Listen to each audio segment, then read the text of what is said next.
Hello po, good morning. Binabati ko po ang aking kapatid ng happy birthday. Ayan, para sa iyo itong ubento na to. Pinagluto kita ng pakpak ng manok, lagyan ko ng sibuyas at bawang. At hinati ko lang po yung pakpak at lagyan ko siya ng laurel. Marka pinya po ang aking lalagay na toyo kasi minsan matoyo po yung aking kapatid. Ayan, lagyan ko ng tubig at ng paminta. Ayan, saka natin papakuluan at inilipat natin sa lagyan natin ng oyster sauce, konting asukal at gusto niya po yung maanghang, lagyan ko siya ng chili powder. Ayan na po, at saka lang natin siya patutuyuan para maging masarap.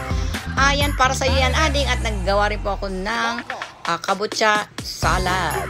Ayan, lagyan ko siya ng stick crab at mayonnaise at paminta. Okay na po yan. Meron na po akong kalabasa salad. Ayan na po. At ihahanda na po natin, lagyan po natin siya ng pangpaasim at ng black sesame seed. Ayan na po. At lagyan natin na siya ng leaf.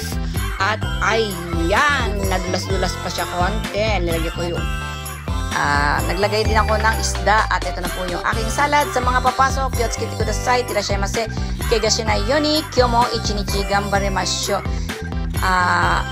Kapatid, ingat sa pag-uwi sa Japan. Happy birthday. Sana enjoy mo yung araw mo ngayon. Pasahin mo yung ating mga kapatid dyan. God bless. Bye-bye.